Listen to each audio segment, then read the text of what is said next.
Cuando abrí esa puerta, mis piernas temblaron. Documentos falsos, fotos de otras mujeres, recibos de hoteles, todo estaba ahí. Mi hija había gritado por ayuda durante meses, pero yo no le creí. Le dije que estaba exagerando, que era celosa sin razón. Y ahora, frente a esa computadora abierta con conversaciones que me revolvieron el estómago, entendí que había fallado como madre, pero lo que descubriría después haría que esto pareciera solo el comienzo de una pesadilla mucho peor. Amigos míos, antes de continuar con mi historia, por favor suscríbanse a nuestro canal y cuéntenos en los comentarios desde dónde nos están viendo. Me llamo Patricia y tengo 58 años. Vivo en Puebla, en una casa que mi esposo Héctor y yo compramos hace más de 30 años, cuando él apenas comenzaba su negocio de materiales de construcción y yo trabajaba como contadora en una empresa de textiles. Nos costó mucho llegar a donde estamos, muchas noches sin dormir, muchos sacrificios, pero logramos darles a nuestros 3 hijos una vida cómoda, estudios en buenas escuelas y la seguridad de un hogar lleno de amor. Nunca fuimos ricos, pero tampoco nos faltó nada, y siempre les enseñamos a nuestros hijos que lo más importante en la vida era la honestidad, el trabajo duro y cuidar de la familia. Por eso, cuando mi hija Valeria conoció a Rodrigo hace 5 años, todos en la familia nos sentimos felices y aliviados.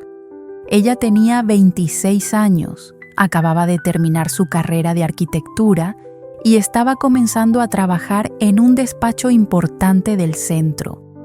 Rodrigo parecía el hombre perfecto, era ingeniero civil, bien educado, amable. Siempre llegaba a la casa con flores o pan dulce para compartir, saludaba con respeto a Héctor y a mí, jugaba con sus sobrinos y hablaba de sus planes futuros con una seguridad que nos daba mucha tranquilidad. Todos pensamos que Valeria había encontrado a su compañero de vida, alguien que la valoraría y la cuidaría como ella se merecía. La boda fue hermosa. Se casaron en la iglesia del barrio donde siempre habíamos ido los domingos, con una fiesta sencilla pero llena de alegría en un salón de eventos cerca de casa. Recuerdo que ese día, mientras veía a Valeria bailar con Rodrigo, sentí una paz enorme en el corazón, como si todo el esfuerzo que habíamos hecho como padres finalmente estuviera dando frutos. Héctor me abrazó y me dijo que nuestra hija estaría bien, que podíamos descansar tranquilos porque ella había elegido un buen hombre. Y yo le creí con todo mi corazón. Los primeros 2 años de su matrimonio fueron normales, al menos desde afuera. Valeria y Rodrigo se mudaron a un departamento bonito en una zona tranquila de la ciudad. Él seguía trabajando en su empresa y ella había conseguido varios proyectos importantes en el despacho. Los veíamos seguido, cada domingo venían a comer a la casa, compartíamos tamales y café con leche por las tardes y todo parecía estar en su lugar. Pero poco a poco comencé a notar cambios en mi hija. Al principio eran cosas pequeñas, casi imperceptibles. Valeria, que siempre había sido una mujer alegre, risueña y llena de energía, comenzó a verse más callada, más apagada. Cuando le preguntaba si todo estaba bien, me decía que sí, que solo estaba cansada del trabajo, que tenía muchos proyectos y que eso la tenía estresada. Yo quería creerle. Quería pensar que era solo una etapa, pero algo dentro de mí me decía que había algo más. Héctor también lo notó, pero cuando hablábamos del tema, él me decía que no me preocupara tanto, que todos los matrimonios pasaban por momentos difíciles y que Valeria era una mujer fuerte que sabría manejar cualquier situación. Yo intentaba calmar mis pensamientos, pero cada vez que veía a mi hija, esa sensación de que algo andaba mal se hacía más fuerte. Hace aproximadamente 1 año, las cosas empezaron a cambiar de manera más evidente. Valeria comenzó a faltar a las comidas de los domingos, siempre con excusas diferentes. Un domingo era porque tenía que terminar un proyecto urgente, otro domingo porque Rodrigo no se sentía bien y preferían quedarse en casa, otro porque tenían compromisos con la familia de él. Al principio lo entendimos. Pensamos que era normal que, como matrimonio joven, tuvieran sus propias responsabilidades y compromisos, pero cuando las ausencias se hicieron cada vez más frecuentes, empecé a sentir que algo no estaba bien. Cuando lograba hablar con ella por teléfono, su voz sonaba diferente, como si estuviera cansada de la vida, sin emoción, sin ganas de platicar. Le preguntaba directamente si todo estaba bien con Rodrigo y ella siempre me respondía lo mismo, que sí, que todo estaba perfecto, que yo me preocupaba demasiado. Pero una tarde, hace unos 8 meses, Valeria llegó a mi casa sin avisar.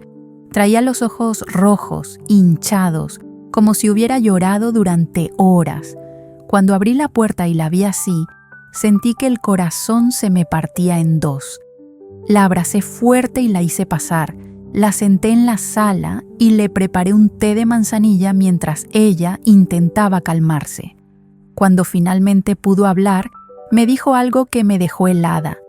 Me contó que Rodrigo la estaba engañando, que había encontrado mensajes en su teléfono con otra mujer, conversaciones cariñosas, fotografías comprometedoras, evidencia clara de que él estaba teniendo una aventura. Me dijo que cuando lo confrontó, él lo negó todo, le dijo que estaba exagerando, que esos mensajes eran malinterpretados, que la mujer era solo una compañera de trabajo y que ella estaba viendo cosas donde no las había. Rodrigo le hizo sentir que estaba loca, que era celosa y paranoica sin razón, que él nunca le sería infiel porque la amaba demasiado. Valeria me dijo que quería creerle, pero que su intuición le gritaba que algo no estaba bien, que sentía que él la estaba manipulando, que cada vez que ella intentaba hablar del tema, él cambiaba la conversación o se enojaba y la hacía sentir culpable. Yo la escuché con atención. Sentí una rabia enorme hacia Rodrigo, pero también tenía dudas. Rodrigo siempre había sido tan encantador, tan correcto con todos nosotros, que me costaba trabajo creer que fuera capaz de algo así. Le dije a Valeria que tal vez debía hablar con calma con él, que tal vez realmente había un malentendido, que no tomara decisiones apresuradas. Ella me miró con una tristeza tan profunda que todavía me duele recordarla, y me dijo que esperaba que yo le creyera, que necesitaba sentir que alguien estaba de su lado. Yo le aseguré que siempre estaría de su lado, pero por dentro tenía mis dudas, y eso fue mi primer gran error. Esa misma noche, cuando Héctor llegó del trabajo, le conté lo que Valeria me había dicho. Él reaccionó exactamente como yo temía. Me dijo que no podíamos juzgar a Rodrigo sin pruebas, que nuestra hija tal vez estaba pasando por un momento difícil emocionalmente y que podía estar malinterpretando las cosas. Me recordó que Rodrigo siempre había sido un yerno ejemplar, trabajador, respetuoso, y que no podíamos destruir la relación familiar por suposiciones. Le dije que Valeria no era de inventar cosas, que ella había visto mensajes claros, pero Héctor insistió en que debíamos darle el beneficio de la duda a Rodrigo, que tal vez esos mensajes realmente eran inocentes. Decidimos hablar con Valeria unos días después y sugerirle que buscara ayuda profesional, tal vez terapia de pareja, para que pudieran resolver sus problemas de comunicación. Cuando le propusimos eso, Valeria se molestó mucho. Nos dijo que no necesitaba terapia, que lo que necesitaba era que le creyéramos, que la apoyáramos. Pero nosotros, con la mejor intención del mundo, insistimos en que no podíamos tomar partido sin estar seguros de lo que estaba pasando. Esa conversación terminó mal. Valeria se fue de la casa llorando y durante varias semanas casi no supimos de ella. Yo me sentía terrible, culpable, pero al mismo tiempo no sabía qué más hacer. Los meses siguientes fueron extraños. Valeria volvió a hablarnos, pero la relación ya no era la misma. Había una distancia entre nosotros que nunca antes había existido. Rodrigo, por su parte, seguía siendo el mismo de siempre cuando lo veíamos, amable, sonriente, siempre preguntando cómo estábamos, trayendo detalles a la casa. Incluso un día vino solo a visitarnos y nos dijo que estaba preocupado por Valeria, que ella había estado muy estresada últimamente y que tal vez nosotros podíamos ayudarla a relajarse, a no darle tantas vueltas a las cosas. Nos habló con tanta sinceridad, con tanta preocupación aparente, que Héctor y yo nos convencimos aún más de que el problema era de Valeria, que tal vez estaba atravesando una crisis emocional que no sabíamos cómo manejar. Hoy me avergüenza recordar eso, me avergüenza haber dudado de mi propia hija, pero en ese momento realmente creímos que estábamos haciendo lo correcto. Pasaron algunos meses más y la situación parecía haberse calmado un poco. Valeria volvió a ir a las comidas de los domingos, aunque seguía viéndose apagada y distante. Rodrigo siempre estaba a su lado, atento, cariñoso en apariencia, y todos en la familia, incluyendo a mis otros 2 hijos y sus esposos, pensaban que la pareja había superado sus problemas. Pero entonces, hace aproximadamente 4 meses, algo cambió de forma drástica. Una noche, cerca de las 11, recibí una llamada de Valeria. Estaba llorando de una forma que nunca antes la había escuchado.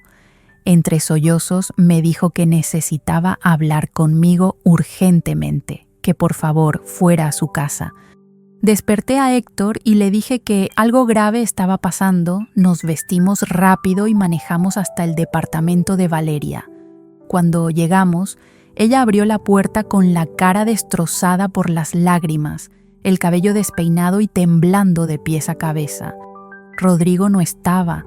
Según nos dijo, había salido desde la tarde y no había regresado. Ni siquiera contestaba el teléfono. Nos sentamos con ella en la sala y entre lágrimas nos contó que había descubierto algo mucho peor de lo que imaginaba. Nos dijo que había contratado a una persona para que investigara a Rodrigo, alguien que se dedicaba a esas cosas porque ella ya no soportaba más la incertidumbre y necesitaba saber la verdad. Lo que el investigador le mostró fue devastador. Rodrigo no solo tenía una aventura, tenía varias, llevaba una doble vida completa.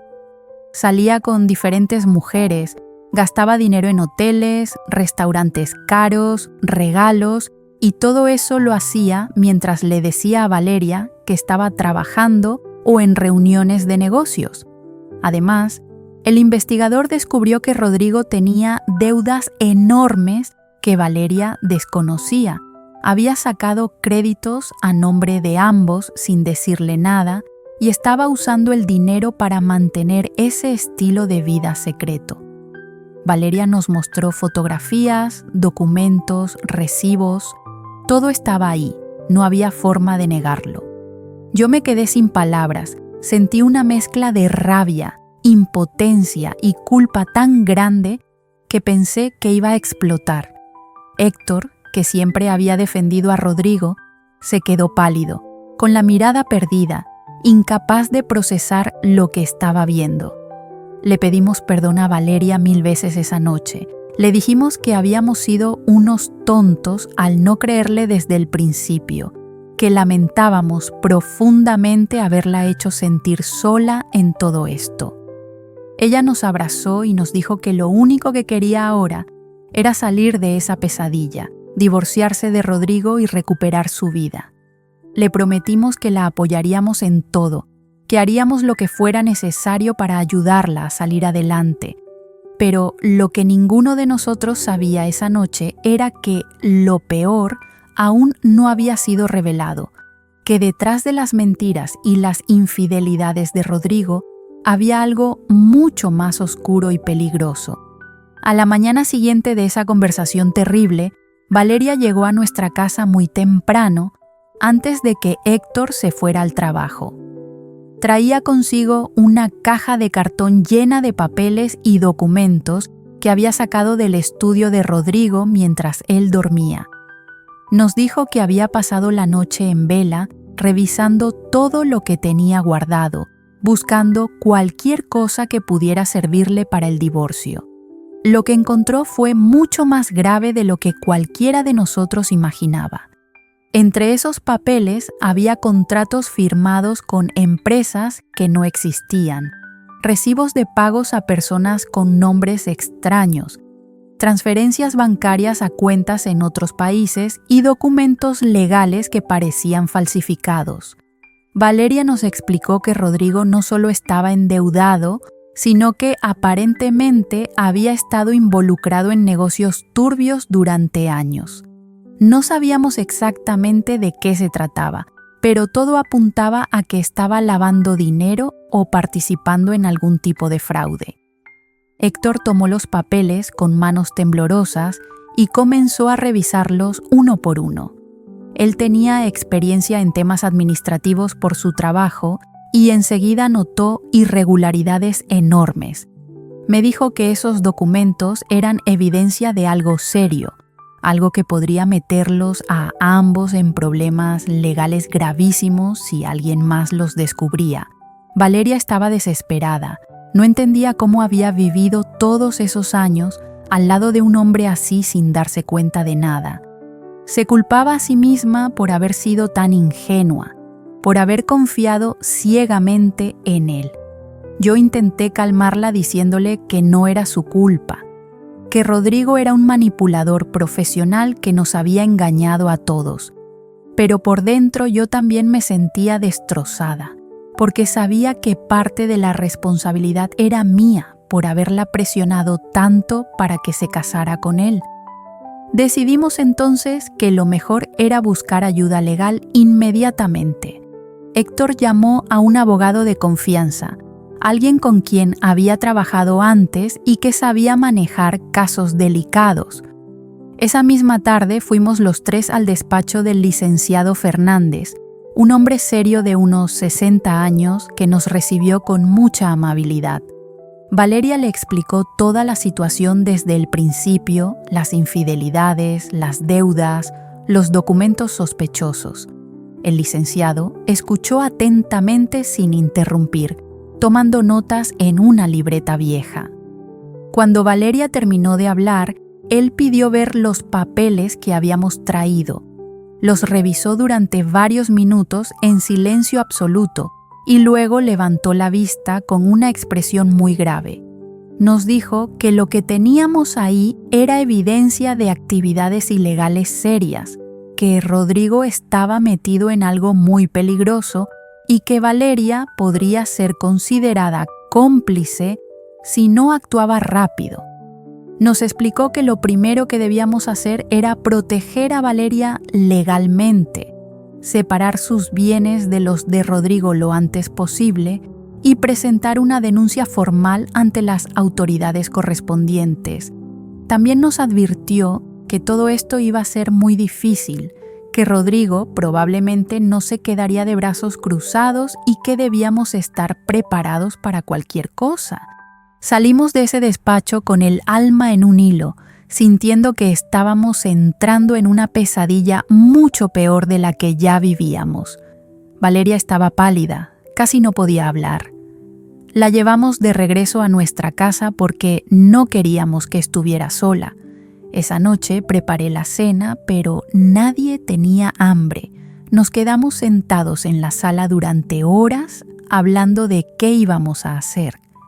Héctor propuso que Valeria se quedara a vivir con nosotros mientras se resolvía todo, que no regresara a la casa que compartía con Rodrigo porque no sabíamos de qué era capaz. Valeria aceptó sin pensarlo 2 veces. Creo que ella también tenía miedo de enfrentarlo sola. Al día siguiente, mientras Rodrigo estaba en el trabajo, fuimos con Héctor a la casa de ellos para sacar las cosas personales de Valeria. Fue una experiencia muy extraña entrar a esa casa sabiendo todo lo que sabíamos. Yo miraba cada rincón con otros ojos, preguntándome cuántas mentiras se habrían dicho entre esas paredes, cuántas noches Valeria habría llorado sola mientras Rodrigo estaba con alguna de sus amantes. Empacamos ropa, documentos personales, fotografías, todo lo que considerábamos importante. Héctor también aprovechó para revisar el estudio de Rodrigo con más calma, buscando cualquier otra evidencia que pudiéramos usar. Encontró una caja fuerte pequeña, escondida detrás de unos libros en el librero. Estaba cerrada con combinación y obviamente no pudimos abrirla, pero Héctor decidió llevársela de todas formas pensando que tal vez el licenciado Fernández sabría qué hacer con ella. Terminamos de empacar todo en menos de 2 horas y salimos de ahí sintiendo un alivio enorme. Valeria se despidió de esa casa sin mirar atrás.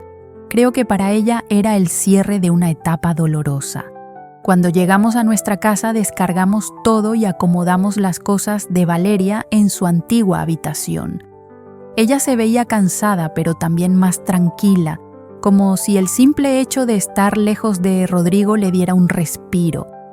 Esa noche cenamos juntos pan dulce con café con leche, algo simple pero reconfortante. Valeria nos agradeció por todo lo que estábamos haciendo por ella y nos dijo que no sabía cómo iba a poder pagarnos algún día. Yo le dije que no fuera tonta, que para eso estábamos los padres, para apoyar a los hijos en los momentos más difíciles. Héctor estuvo de acuerdo y le prometió que íbamos a salir de esto juntos, como familia.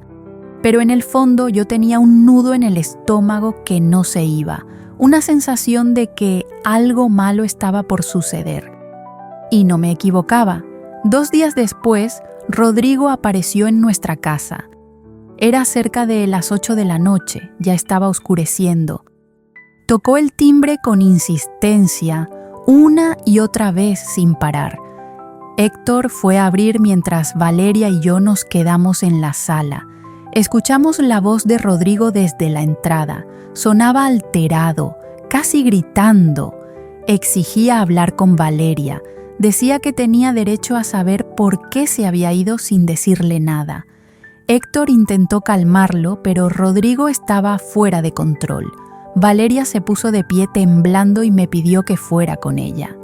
Caminamos juntas hacia la entrada y ahí estaba él, con el rostro rojo de rabia, los ojos inyectados como si no hubiera dormido en días. Cuando vio a Valeria empezó a reclamarle, a decirle que cómo se atrevía a dejarlo así, a llevarse sus cosas sin avisarle, a meterme en problemas con sus papeles. Valeria lo enfrentó con una valentía que nunca le había visto. Le dijo que ella ya sabía todo, que sabía de sus aventuras, de sus deudas, de sus negocios sucios. Rodrigo se quedó callado por un momento, como procesando lo que acababa de escuchar. Luego soltó una risa amarga y dijo que no tenía idea de lo que estaba hablando, que todo era un malentendido, que alguien le había metido ideas falsas en la cabeza. Pero Valeria no se dejó manipular esta vez. Sacó su teléfono y le mostró algunas de las fotografías que el investigador le había dado. Imágenes de él con otras mujeres, recibos de hoteles, todo. Rodrigo palideció al ver eso. Abrió la boca para decir algo, pero no le salieron las palabras. Héctor aprovechó ese momento para decirle que lo mejor era que se fuera, que ya no tenía nada que hacer ahí. Rodrigo lo miró con odio puro y le dijo que esto no iba a quedarse así, que se iban a arrepentir de haberlo traicionado. Luego se dio la vuelta y se fue caminando rápido hacia su coche. Lo vimos alejarse por la calle y cuando desapareció de nuestra vista, todos respiramos aliviados.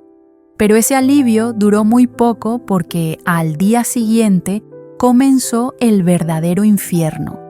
Rodrigo empezó a llamar a Valeria a todas horas, dejándole mensajes amenazantes en el buzón de voz.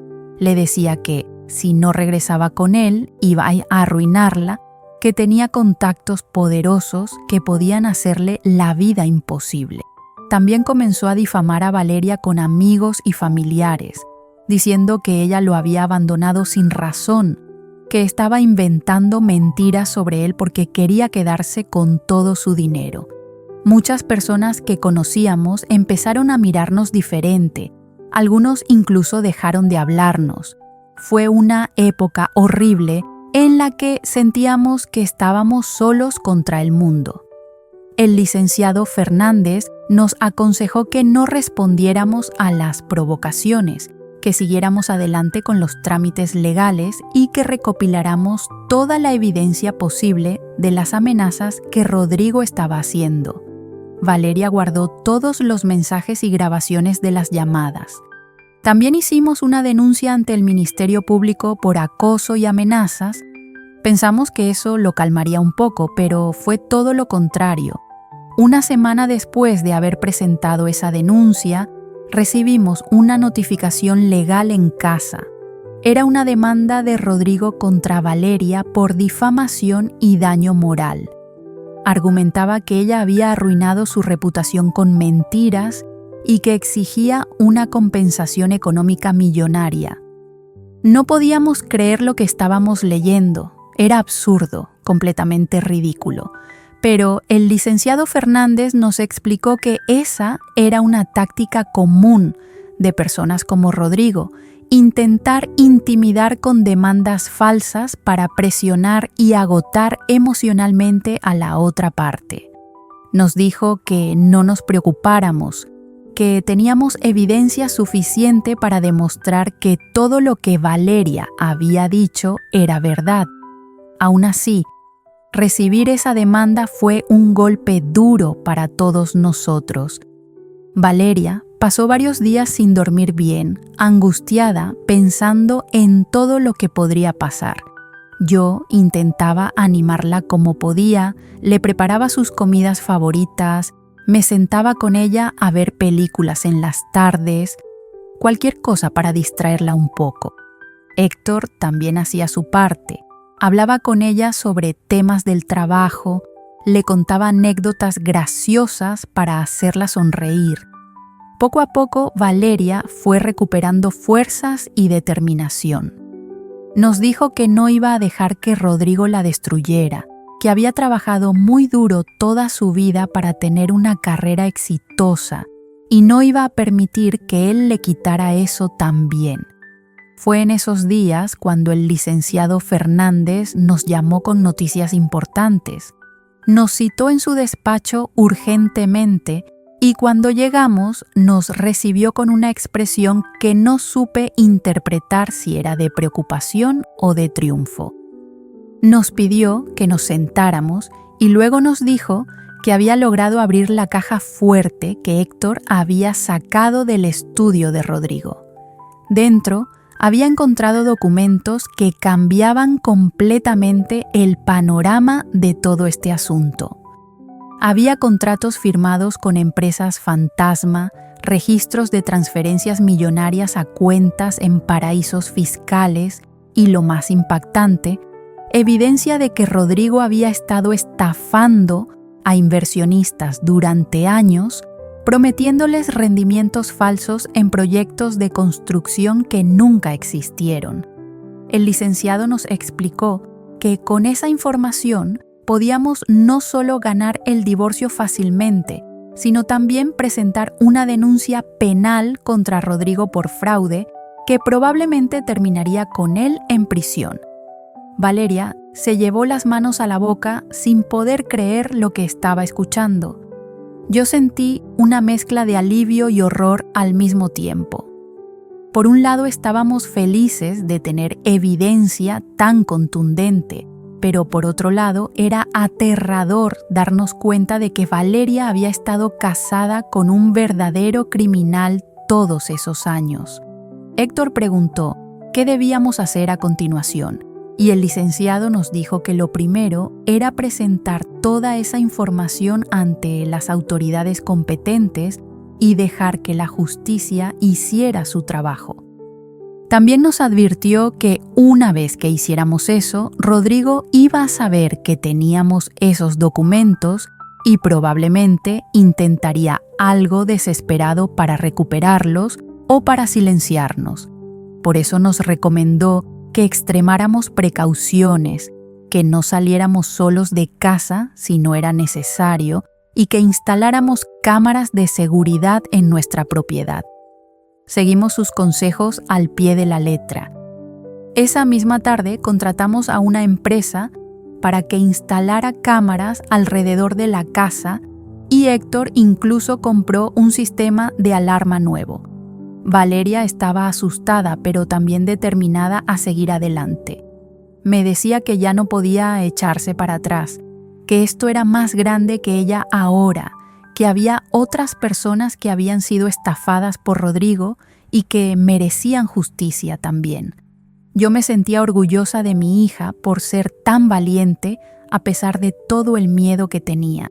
2 días después fuimos todos juntos al Ministerio Público a presentar la denuncia formal contra Rodrigo. Fue un proceso largo y agotador. Tuvimos que dar declaraciones detalladas, entregar toda la evidencia que teníamos y responder a cientos de preguntas de los agentes que tomaron el caso. Pero al final del día, salimos de ahí con la certeza de que habíamos hecho lo correcto. El licenciado Fernández nos dijo que el proceso legal podría tomar meses, pero que con la evidencia que teníamos era prácticamente imposible que Rodrigo saliera impune. Nos fuimos a casa esa noche, sintiendo que por fin habíamos dado un paso importante hacia la justicia.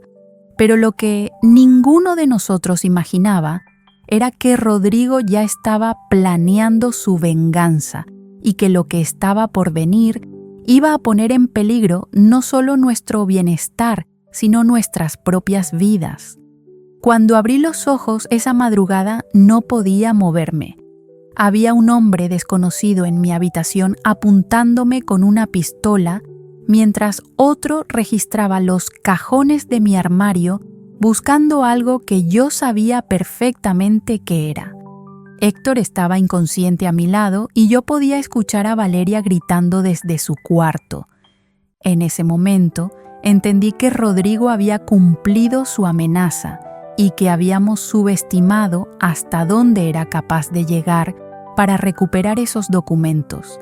La peor parte no fue el miedo a morir esa noche, fue darme cuenta de que había puesto en peligro a mi familia por querer hacer lo correcto. Y lo que descubriría minutos después me haría entender que todo había sido planeado con una frialdad que jamás imaginé posible. Los primeros días después de presentar la denuncia fueron extrañamente tranquilos y eso debió habernos alertado, pero nosotros interpretamos esa calma como una señal de que Rodrigo finalmente había entendido que estaba acorralado y que lo mejor era no empeorar su situación. Qué equivocados estábamos. Las cámaras de seguridad funcionaban perfectamente. La alarma estaba activa todo el tiempo y Héctor se aseguraba cada noche antes de dormir de que todas las puertas y ventanas estuvieran bien cerradas. Valeria intentaba mantener su rutina lo más normal posible. Salía a caminar por las mañanas, aunque siempre acompañada por su padre o por mí. Y pasaba las tardes trabajando desde casa en algunos proyectos pequeños que había conseguido. Yo notaba que estaba más delgada, que tenía ojeras profundas y que a veces se quedaba mirando al vacío como si estuviera en otro lugar. Pero cuando le preguntaba cómo se sentía, siempre me respondía que estaba bien, que solo necesitaba tiempo para procesar todo. El licenciado Fernández nos llamaba cada 2 o 3 días para mantenernos informados sobre el avance del caso. Nos contó que Rodrigo había contratado a un equipo de abogados caros que estaban intentando retrasar el proceso con recursos legales y tecnicismos, pero que la evidencia era tan sólida que ningún juez iba a dejarlo salir bien librado. También nos informó que varios de los inversionistas estafados ya habían presentado sus propias denuncias y que el caso estaba tomando dimensiones mucho más grandes de lo que habíamos anticipado. Rodrigo enfrentaba cargos por fraude, lavado de dinero, falsificación de documentos y asociación delictuosa. Si lo encontraban culpable, podría pasar décadas en prisión. Esa información nos dio algo de tranquilidad porque pensamos que con tantos problemas legales encima, Rodrigo no tendría tiempo ni energía para preocuparse por nosotros. Pero resulta que cuando un hombre pierde todo y sabe que va a perder su libertad, se vuelve impredecible y peligroso. Una noche, como a las 11, estábamos los tres en la sala viendo una película cuando sonó el teléfono de Valeria. Ella miró la pantalla y su rostro se puso completamente pálido. Era un número desconocido. Dudó un momento, pero finalmente contestó poniendo el altavoz para que pudiéramos escuchar. Era Rodrigo. Su voz sonaba calmada, demasiado calmada, y eso me puso los pelos de punta. Le dijo a Valeria que sabía perfectamente lo que habíamos hecho, que éramos unas traidoras, que habíamos entregado documentos privados a las autoridades sin tener derecho y que eso tenía consecuencias. Valeria intentó responderle, pero él no la dejó hablar. Siguió diciendo que todavía estábamos a tiempo de arreglar las cosas, que si retirábamos la denuncia y le devolvíamos todos los documentos que habíamos copiado, él estaría dispuesto a olvidar todo y dejarla en paz. Héctor le arrebató el teléfono a Valeria y le gritó que dejara de amenazarnos, que lo que había hecho era un delito grave y que tenía que asumir las consecuencias como hombre. Rodrigo se rió, fue una risa fría que me hizo sentir un escalofrío en todo el cuerpo, y le dijo a Héctor que era un viejo tonto que no tenía idea de con quién se estaba metiendo. Luego colgó. Valeria se puso a llorar diciendo que esto nunca iba a terminar, que Rodrigo no iba a parar hasta destruirla completamente. Yo la abracé intentando calmarla mientras Héctor llamaba inmediatamente al licenciado Fernández para reportar la amenaza. El abogado nos dijo que grabaríamos todas las llamadas de ahora en adelante y que presentaríamos una denuncia adicional por amenazas, pero también nos advirtió nuevamente que tuviéramos mucho cuidado porque Rodrigo claramente estaba desesperado. Esa noche, ninguno de nosotros pudo dormir bien. Los días siguientes fueron una pesadilla de ansiedad constante. Cada ruido extraño nos hacía saltar, cada coche que se estacionaba frente a la casa nos ponía en alerta y cada llamada telefónica nos llenaba de miedo. Valeria dejó de salir completamente, ni siquiera a caminar por el barrio, y pasaba todo el día encerrada en su habitación trabajando o simplemente acostada mirando el techo. Yo intentaba mantener algo de normalidad haciendo las comidas como siempre, limpiando la casa y saliendo al mercado, aunque ahora siempre acompañada por Héctor. Los vecinos empezaron a notar que algo raro pasaba porque nos veían todo el tiempo juntos, mirando para todos lados como si estuviéramos huyendo de algo. Pero yo evitaba dar explicaciones detalladas y solo les decía que estábamos pasando por un problema familiar complicado. Una tarde, mientras preparaba tamales en la cocina, escuché que alguien tocaba el timbre con insistencia. Me asomé por la ventana antes de abrir y vi a una mujer joven que no conocía parada frente a la puerta. Llevaba un uniforme que parecía de mensajería y cargaba un sobre grande en las manos. Le pregunté a través del interfono qué necesitaba y ella dijo que traía una entrega urgente para Valeria Méndez y que necesitaba una firma. Llamé a Héctor antes de abrir porque algo en la situación no me daba buena espina. Él bajó y revisamos otra vez por la cámara de seguridad. La mujer seguía ahí parada esperando pacientemente. Finalmente, Héctor decidió abrir, pero solo un poco, dejando la cadena de seguridad puesta. La mujer le extendió el sobre y una tableta para que firmara la recepción. Héctor revisó el sobre que tenía el nombre de Valeria escrito a mano con marcador negro, lo firmó rápidamente y cerró la puerta. Subimos juntos a la habitación de Valeria para entregárselo. Cuando ella lo abrió, encontramos fotos, docenas de fotos que alguien había tomado de nosotros durante las últimas semanas. Había imágenes mías saliendo del mercado, de Héctor lavando el coche, de Valeria asomada a la ventana de su cuarto, incluso fotos de los tres cenando en la sala que claramente habían sido tomadas desde afuera a través de la ventana. Era aterrador saber que alguien nos había estado vigilando todo este tiempo sin que nos diéramos cuenta. Junto con las fotos, había una nota escrita también a mano que decía simplemente: «Sé dónde están todo el tiempo. Pueden esconderse, pero no pueden escapar. Última oportunidad para hacer lo correcto». Valeria empezó a temblar y a hiperventilar. Tuvo un ataque de pánico tan fuerte que pensé que iba a desmayarse. La senté en la cama, le di agua y la abracé hasta que pudo calmarse un poco.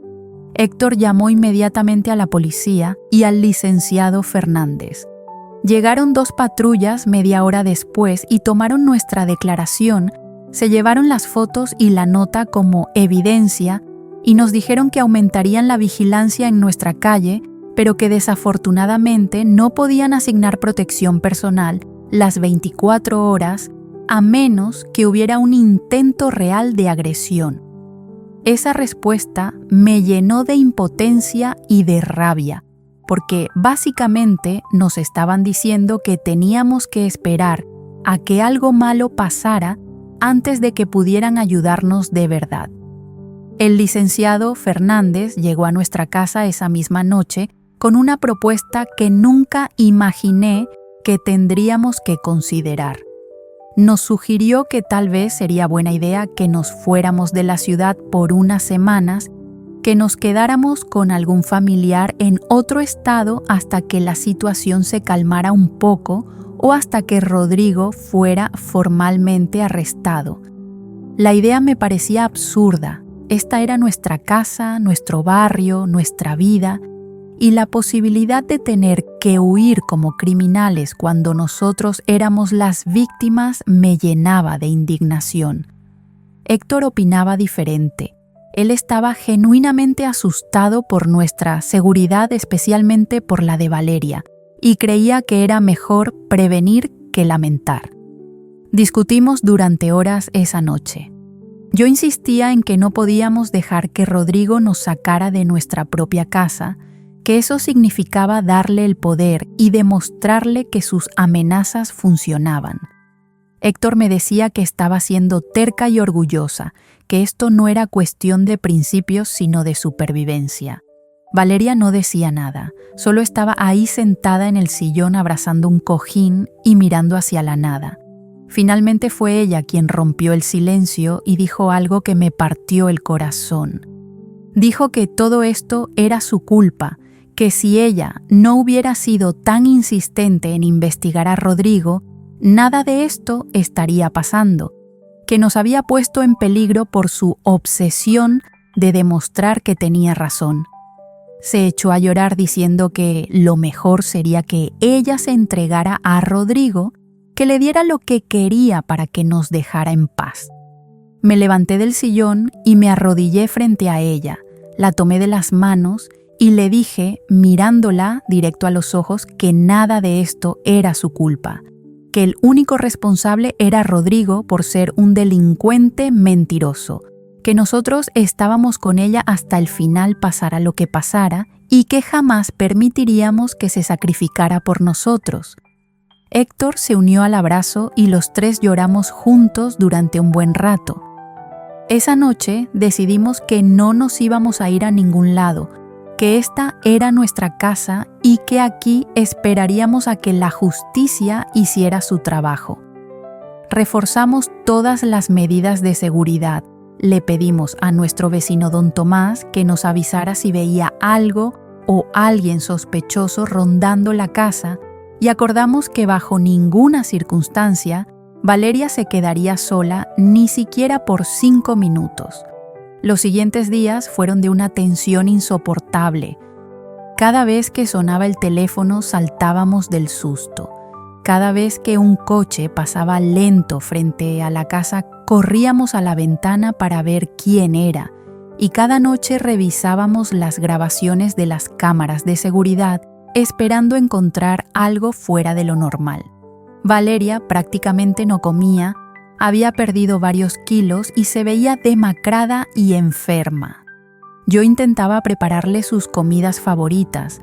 Hacía su pan dulce preferido con café con leche, como le gustaba desde niña, pero ella apenas probaba bocado. Me sentía completamente impotente viendo a mi hija consumirse así, sin poder hacer nada para aliviar su sufrimiento. Héctor tampoco estaba bien, lo notaba más callado que de costumbre, más serio, y varias veces lo encontré despierto en medio de la noche sentado en la sala, simplemente mirando hacia la oscuridad por la ventana.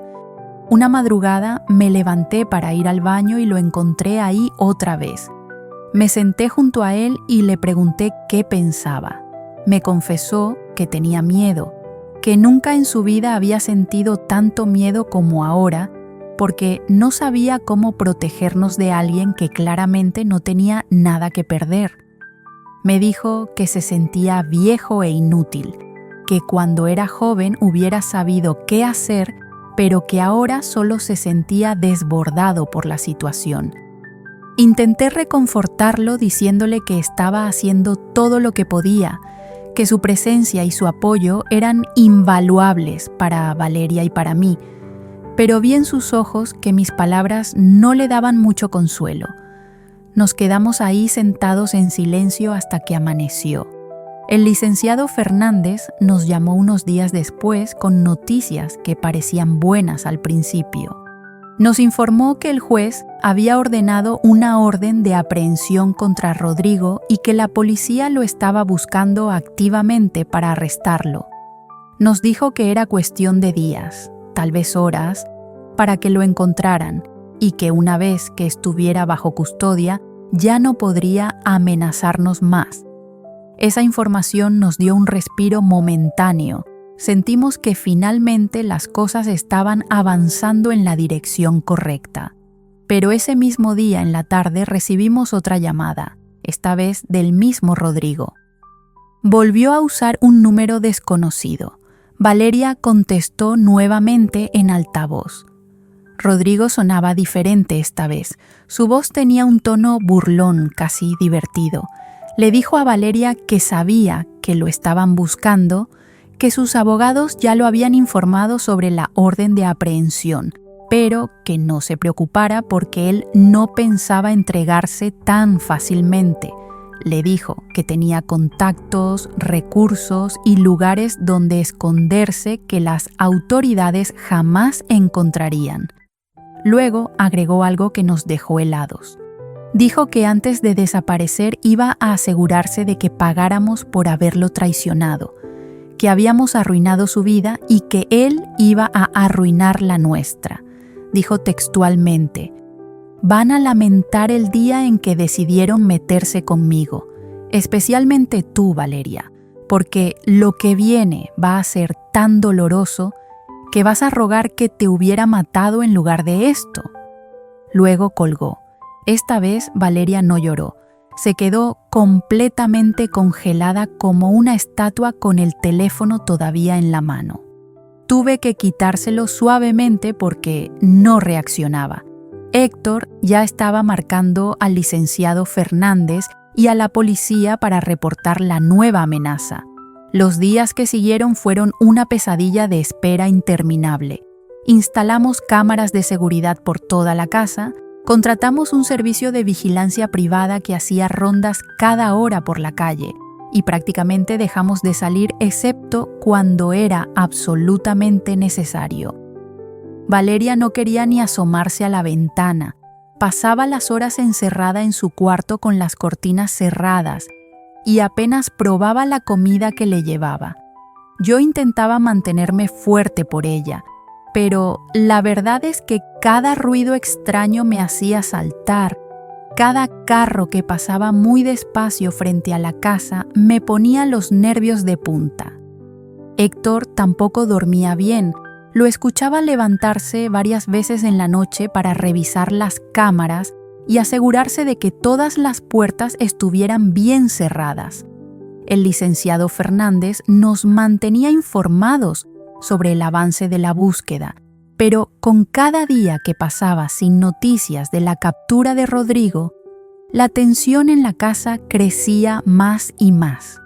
La policía nos aseguró que estaban siguiendo todas las pistas posibles, que habían notificado a las fronteras y aeropuertos, que tenían vigilados sus lugares conocidos, pero Rodrigo parecía haberse esfumado completamente.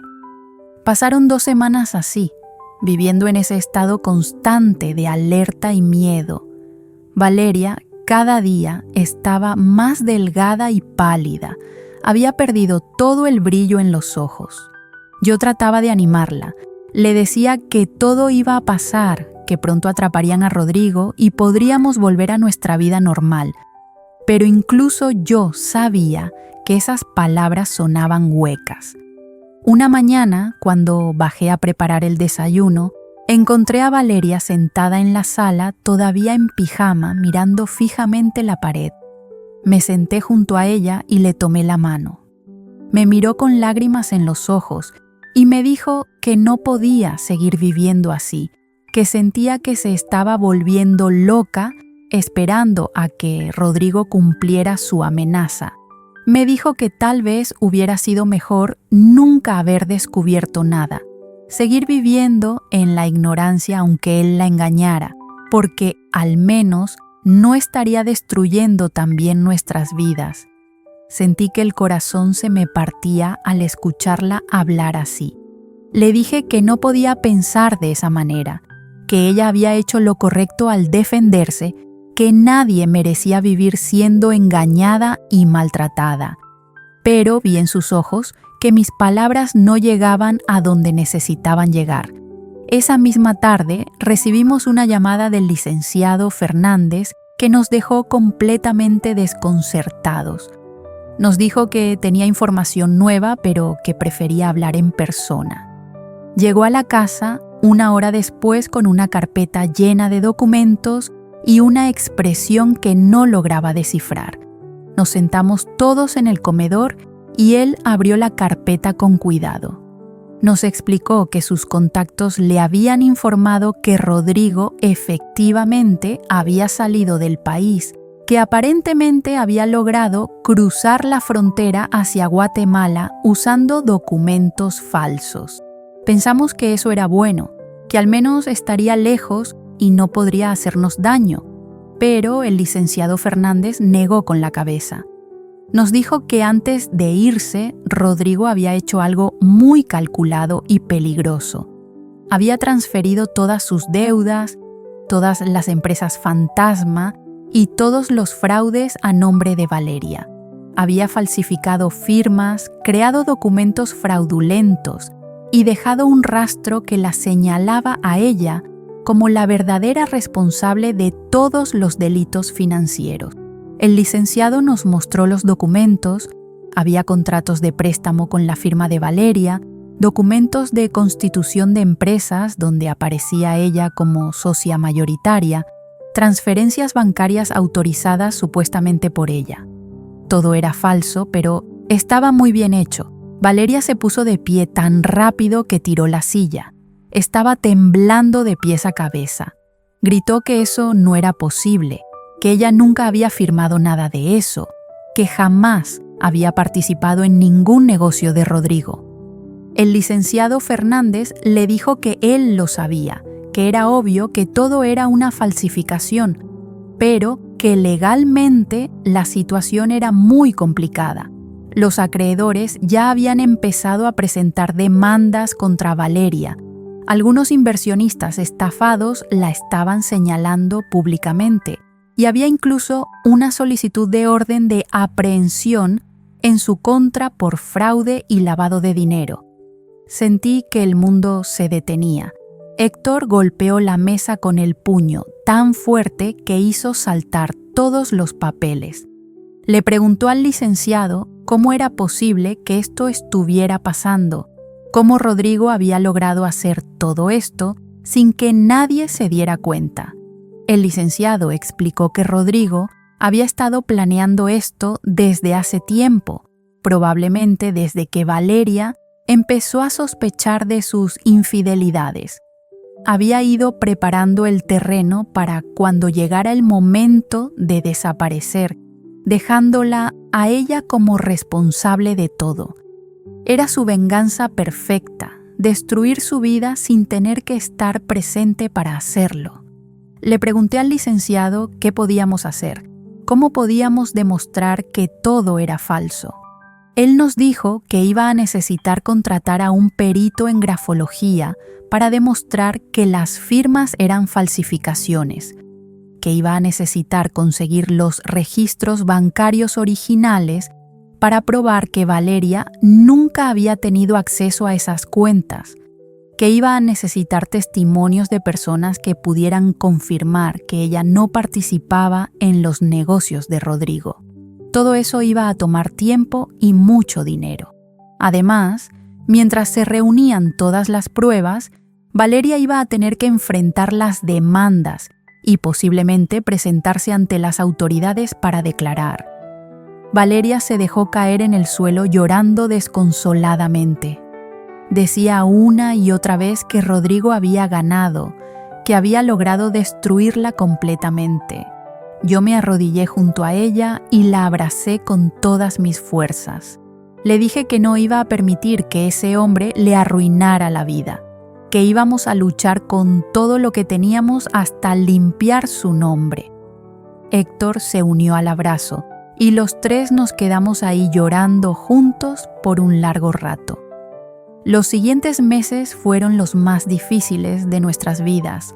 El licenciado Fernández trabajó incansablemente reuniendo pruebas y preparando la defensa de Valeria. Tuvimos que vender el coche de Héctor para pagar los honorarios de los peritos y los gastos legales que seguían acumulándose. Valeria tuvo que presentarse varias veces ante el Ministerio Público para rendir declaraciones. Cada vez salía de ahí más agotada emocionalmente.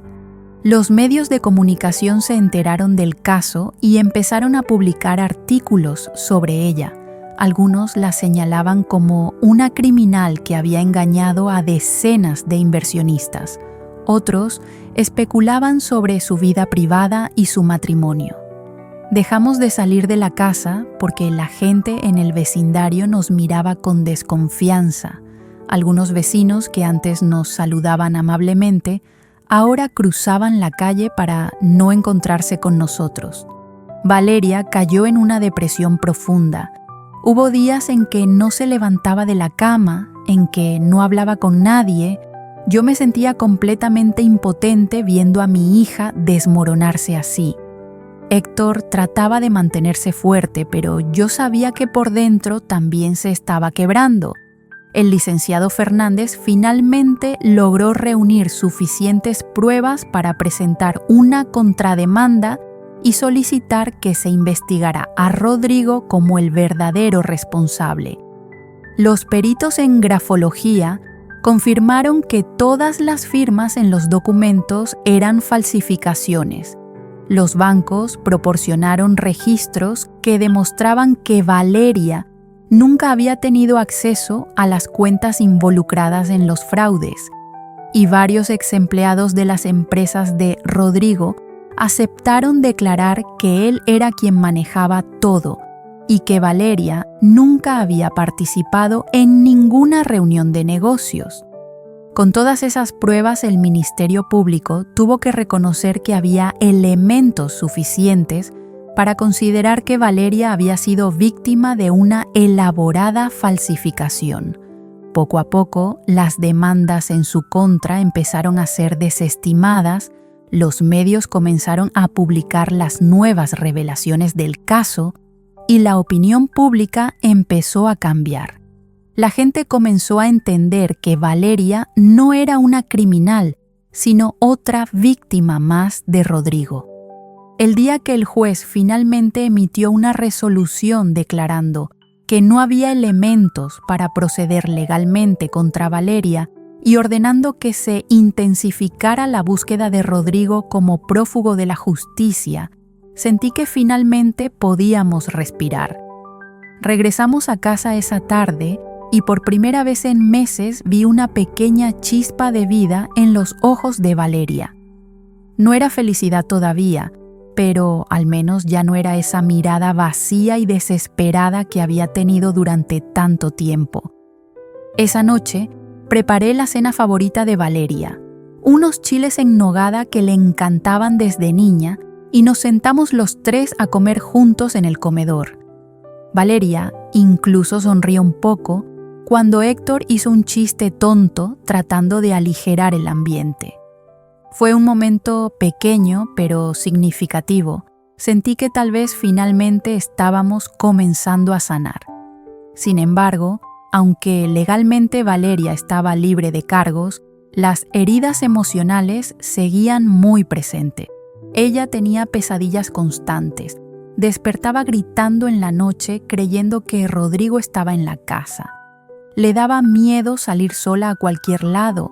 Siempre pensaba que él podía aparecer en cualquier momento para cumplir sus amenazas. Le sugerí que fuera a terapia, que hablara con alguien profesional que pudiera ayudarla a procesar todo lo que había vivido. Al principio se resistió. Decía que no quería contarle sus problemas a un extraño, pero finalmente aceptó. Empezó a ir 2 veces por semana con una psicóloga especializada en trauma y violencia doméstica.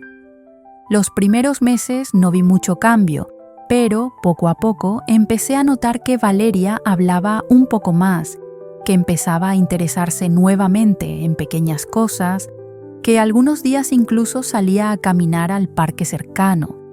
Pasó casi 1 año desde que Rodrigo había huido del país. En todo ese tiempo no volvimos a saber nada de él directamente, aunque el licenciado Fernández nos mantenía informados sobre los intentos de las autoridades por localizarlo. Aparentemente había estado moviéndose entre varios países de Centroamérica, siempre un paso adelante de la policía. Habían congelado todas sus cuentas bancarias que pudieron identificar, pero él parecía tener recursos escondidos que le permitían seguir huyendo. Yo ya casi había dejado de pensar en él diariamente. Estaba más enfocada en ayudar a Valeria a reconstruir su vida. Ella había empezado a tomar cursos en línea sobre diseño gráfico, algo que siempre le había interesado pero nunca había podido estudiar. Verla sentada en su escritorio trabajando en sus proyectos me llenaba el corazón de esperanza. Un día cualquiera de un martes por la tarde, recibimos una llamada del licenciado Fernández que nos dejó completamente sorprendidos. Nos dijo que Rodrigo había sido arrestado.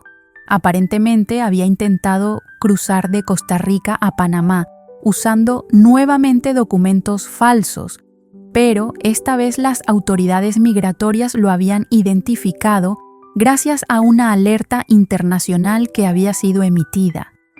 Estaba detenido esperando su extradición a México para enfrentar todos los cargos en su contra. La noticia nos cayó como un balde de agua fría. Por un lado, sentimos un alivio inmenso de saber que finalmente lo habían atrapado. Pero, por otro lado, Valeria entró en pánico inmediatamente. Empezó a hiperventilar diciendo que ahora que lo habían arrestado, iba a estar más furioso que nunca, que iba a encontrar la manera de hacernos daño desde la cárcel. que nunca íbamos a estar realmente a salvo de él. Tardamos varias semanas en calmarla y hacerle entender que esta vez las cosas eran diferentes. Rodrigo iba a estar bajo custodia de las autoridades, no iba a poder moverse libremente ni amenazarnos. El licenciado Fernández nos explicó que con todas las pruebas en su contra, era muy probable que Rodrigo enfrentara una sentencia de prisión muy larga. Además, Valeria podía presentar cargos adicionales por amenazas, violencia psicológica y falsificación de documentos para incriminarla. Cada uno de esos cargos agregaría más años a su condena. Valeria finalmente aceptó presentar todos los cargos posibles. Dijo que quería asegurarse de que Rodrigo pagara por todo el daño que había causado, no solo a ella, sino también a todas las personas que había estafado y lastimado. El proceso legal se extendió por varios meses más. Hubo audiencias interminables donde Valeria tuvo que declarar frente a Rodrigo. La primera vez que lo vio en la sala del tribunal pensé que se iba a desmayar, pero se mantuvo firme y con la cabeza en alto mientras relataba todo lo que él le había hecho. Finalmente llegó el día de la sentencia. Nos presentamos en el juzgado muy temprano en la mañana. Valeria iba tomada de mi mano tan fuerte que casi me cortaba la circulación. Héctor iba del otro lado, sosteniéndola también. Entramos a la sala y nos sentamos en las bancas designadas para las víctimas. Rodrigo fue traído por los policías. Lucía muy diferente a como lo recordábamos. Había perdido mucho peso, tenía ojeras profundas y el cabello despeinado. Ya no quedaba nada de ese hombre arrogante y prepotente que conocimos. El juez leyó la sentencia con voz firme y clara. Declaró a Rodrigo culpable de todos los cargos: fraude, lavado de dinero, falsificación de documentos, amenazas y violencia psicológica. La sentencia total fue de 25 años de prisión sin posibilidad de libertad condicional durante los primeros 10 años.